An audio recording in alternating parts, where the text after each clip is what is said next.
Everyone told me I needed at least $2,500 a month to make this work. A few people said $2,000 if I was willing to cut back on everything. And I kept hearing the same thing over and over. Don't go there broke. Don't go there without a cushion. Don't go there if you're not ready. I heard all of it. I understood all of it. And then I packed my bags anyway, because what I had was $1,900 a month from Social Security, and a decision I'd been putting off for 3 years. I want to be upfront about something before I go any further. This isn't a video about me telling you the Philippines is paradise. It's not a video about how I figured everything out and now my life is perfect. It's about what actually happened when a 63-year-old man from Ohio landed in a country he'd only read about, with less money than everyone said he needed, and had to figure out how to make it work in real time, because that's what it was. Real time.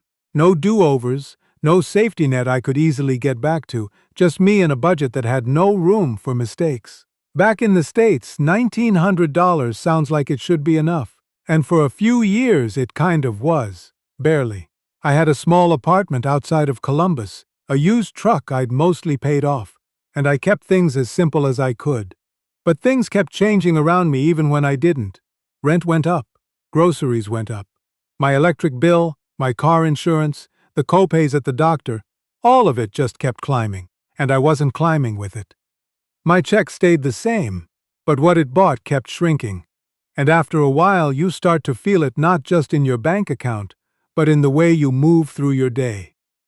Every time I filled up the gas tank, I did the math in my head. Every time I went to the store, I put things back. I'd find myself standing in an aisle somewhere holding a $12 block of cheese thinking, I used to not even think about this, and now I do, every single time. That's not living, that's just managing. And there's a difference.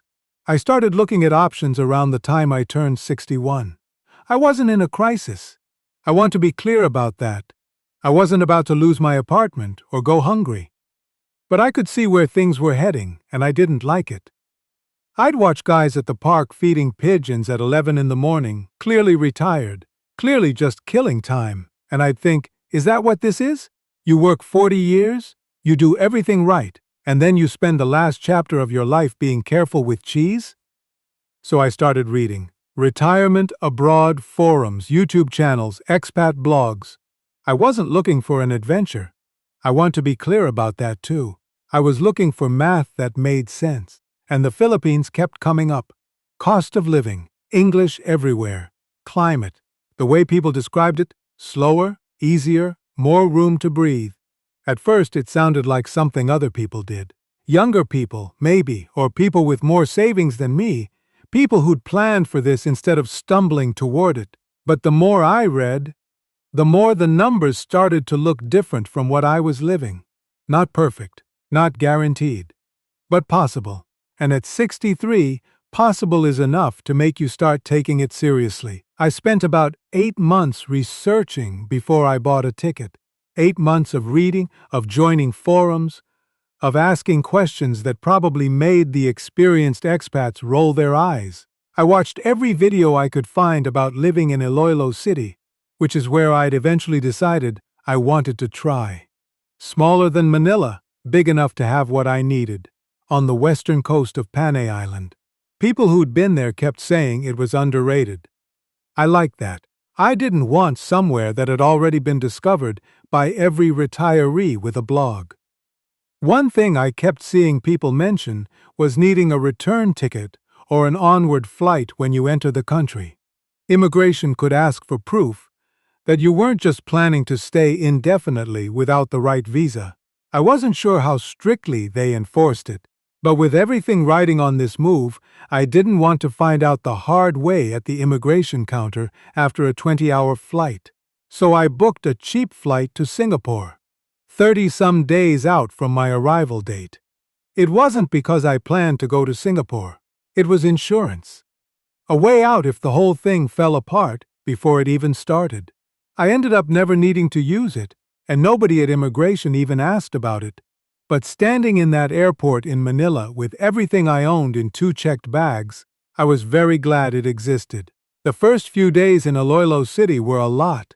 I want to say they were exciting, and parts of them were, but mostly they were just a lot.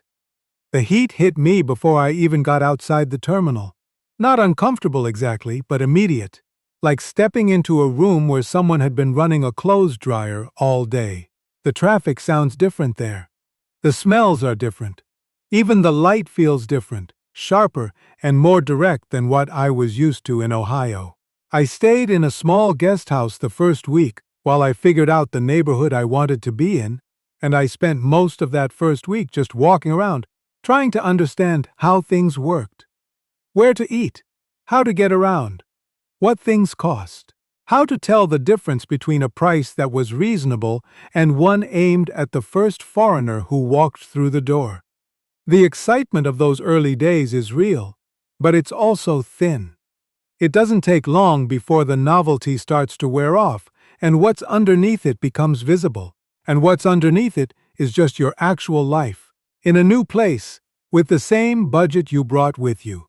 That's when things got more serious for me.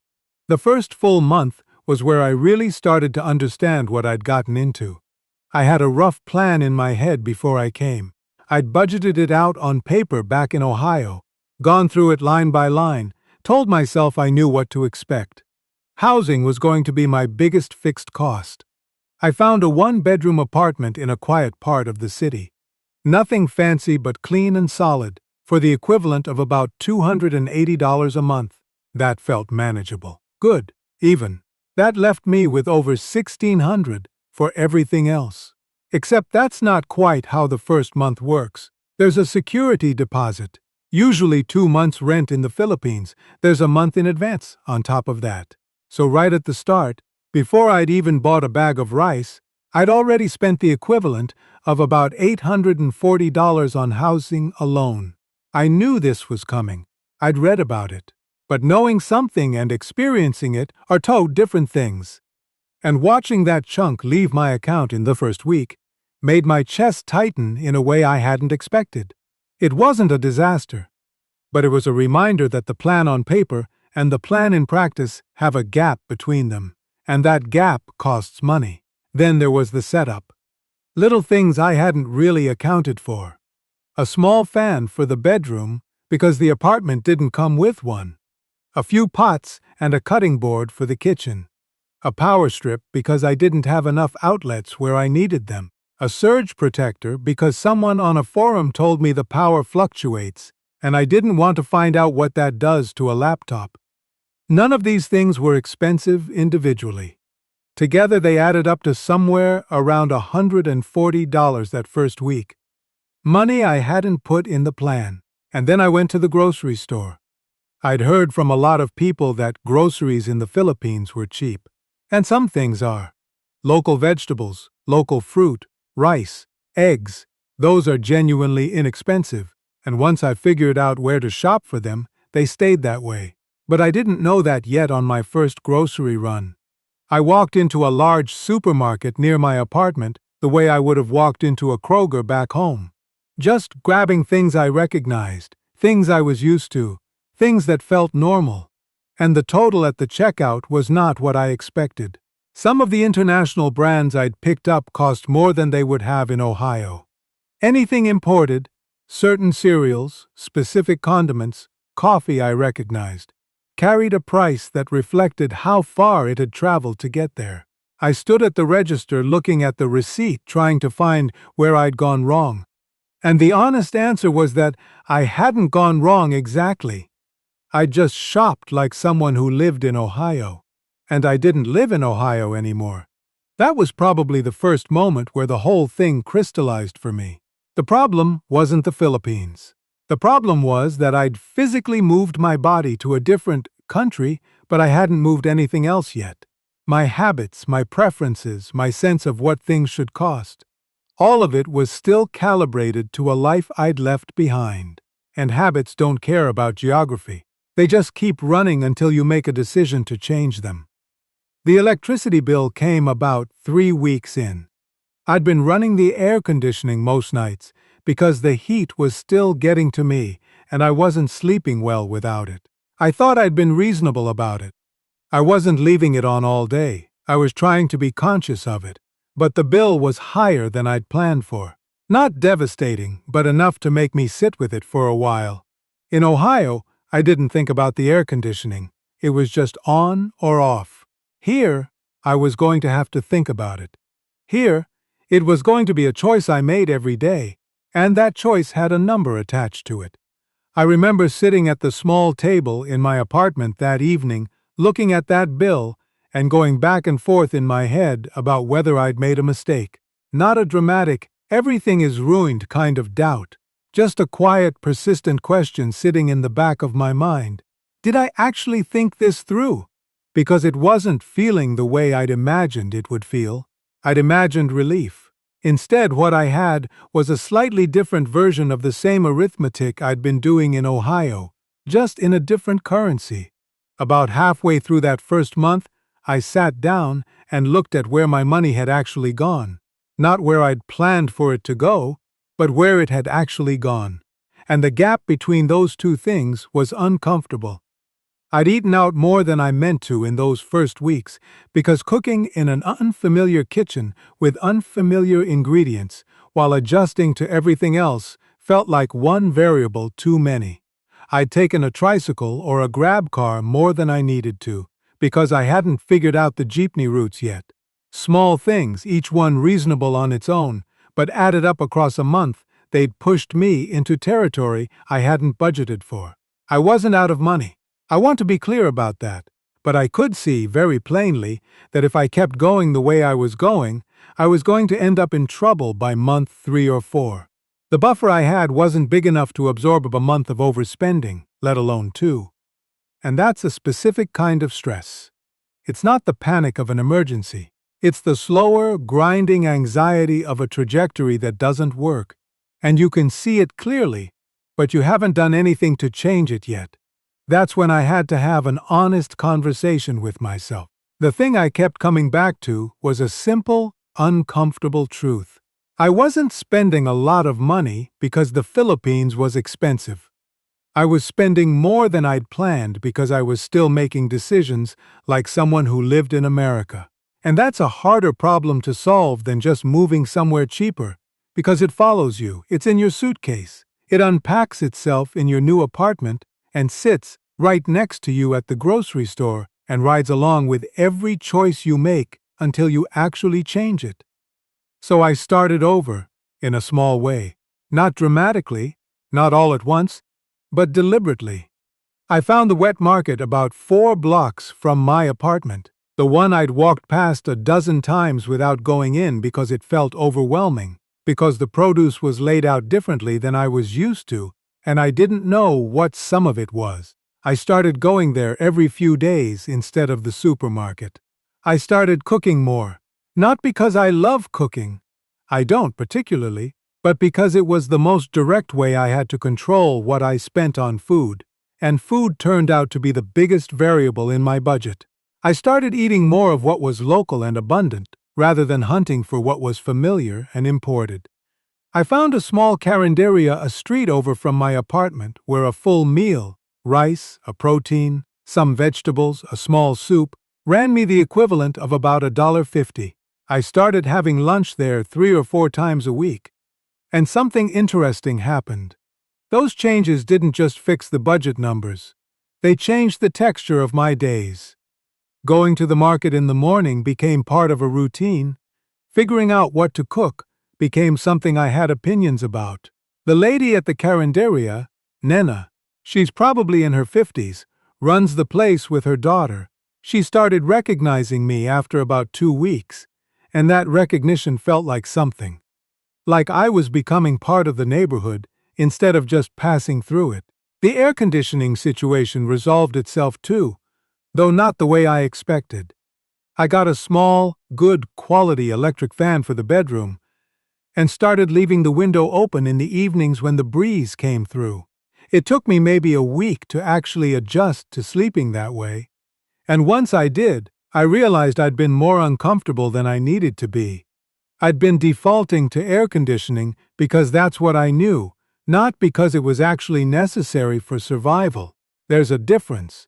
And finding that difference saved me a meaningful amount every month. My second month looked very different from my first, not because my income changed, it didn't, but because my decisions changed. I was spending somewhere in the neighborhood of $1,700 to $1,750 total that month, including rent, food, utilities, getting around, and a small amount I set aside for anything unexpected. That left me roughly $150 to $200 of breathing room. Not a lot, but it was there, and it was real, and it felt completely different from the edge I'd been living on in Ohio. I want to give you the honest breakdown because the video I'd watched before coming never did, and it was the thing I most needed. Rent ran me $280 a month once I was past the initial deposit situation. Utilities, electricity, water, internet, came to somewhere between $90 and $110, depending on how much I used the air conditioning. Food, once I found my rhythm at the market and the Carinderia, ran me about $220 to $250. Getting around the city, jeepneys, the occasional tricycle, a grab ride when I needed one, was maybe $40. Personal things, household supplies, a haircut, small incidentals, another $50 or $60. I kept about $100 set aside in a separate account as a slow-building emergency fund because I'd read enough comment sections to know that healthcare costs and unexpected expenses are the thing that blindsides people on a tight budget, and I wasn't going to let that happen to me if I could help it. Add it all up, and I was living on right around $1,800 to $1,850 total, which left me just enough margin to feel like I was actually managing my life instead of just reacting to it. That margin matters more than people realize. It's not just about the money, it's about the mental space the money represents. When every single dollar is already spoken for before the month begins, every expense becomes a small crisis. Every unexpected thing, a trip to the pharmacy, a minor appliance that stops working, a day when you just want to eat somewhere nicer, it all carries weight. Having even a small buffer changes how you think. It changes how you feel walking around in your day. You're not calculating constantly, you're just living. There was one afternoon, maybe 2 months into being there, where I was sitting outside on the small balcony of my apartment. It was late afternoon, that hour when the heat starts to ease a little, and the light gets lower and the neighborhood sounds different. Kids coming home from school, someone cooking somewhere nearby, the distant sound of a jeepney horn. I wasn't doing anything. I wasn't on my phone. I wasn't thinking about anything in particular. And I realized after a few minutes that I hadn't thought about money once that day. Not once. No math in my head, no running tallies, no calculations about what I could or couldn't afford. I just moved through the day without that constant low-grade noise in the background. That sounds like a small thing. It's not a small thing. That noise had been with me for years in Ohio. It was so constant I'd stopped hearing it as noise. It had just become the texture of my days. And sitting on that balcony in Iloilo City, I noticed it was gone, and I sat there for a long time just letting that be true. I've been here over a year now. I'm still in the same apartment. I found a gym close by. Nothing fancy, about $18 a month, and I go 3 mornings a week, which has been better for my health and my mental state than almost anything else I've done here. I've figured out my routines. I know which market has the best produce on which days. I know Nina's Carinderia closes early on Sundays. I know which jeepney route gets me where I need to go for about 15 cents a ride. I know the name of the pharmacist down the street, a quiet guy named Victor who's helped me navigate the local equivalents of a few of the prescriptions I take, which saved me a significant amount compared to buying the name brands. Is this a luxury life? No. I'm not going to pretend it is. I don't have a car. I'm careful about what I spend. I'm not traveling around the country on weekends or eating at high-end restaurants. I live simply, and I live within what I have. But here's what I'll tell you after more than a year of doing this. Living simply in the right place is a completely different experience than struggling in the wrong one. The simplicity I have here is a choice I make because it works, because it fits the life I've built. The simplicity I was living in Ohio was just scarcity. And those things look alike from a distance but feel nothing like each other.